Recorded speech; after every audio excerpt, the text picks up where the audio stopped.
Salam dəyərli izləyicilər, 20 may 2025-ci il hərbi xidmət və hərbi müayinədən yayınanları nə gözləyir? Çox vacib bir material diqqətinizə çatdırıq, videonu paylaşa bilərsiniz. Azərbaycan Prezidenti İlham Əliyevin tapşırığı ilə səfərbərlik və hərbi xidmətə çağırış, eləcə də ehtiyatda olan şəxsi heyətin qeydiyyatı sahəsində vəziyyətin bu istiqamətdə aparıcı dövlətlərdə görülən işlərlə uyğunlaşdırılması üzrə tədbirlər keçirilir. Belə ki, qanunvericilik sahəsində normativ hüquqi aktların təkmilləşdirilməsi, şəffaflığın təmin olunması və müddətli həqiqi hərbi xidmətə çağırışdan yayınma hallarının qarşısının alınması, habelə ölkənin çağırış və səfərbərlik resursunun dürüstləşdirilməsi istiqamətində aparılan islahatlar çərçivəsində bir sıra qanunlara dəyişiklik edilib və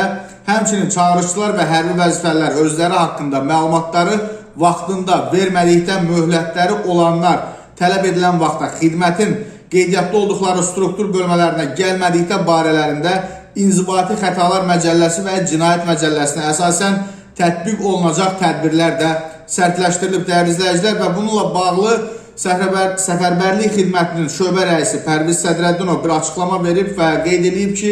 xəbərdar olunmuş vətəndaş vaxtında qeydiyyatda olduğu struktur bölməmizə yaxınlaşmamasına görə məsuliyyət daşıyır. Şöbə rəisi bildirib ki, qanunda edilən dəyişikliyə görə hərbi uçot, hərbi qeydiyyat, çağırış və səfərbərlik qaydalarını pozan vətəndaşlara münasibətdə məsuliyyət tədbirləri sərtləşdirilib və cərimələrin məbləği artırılıb və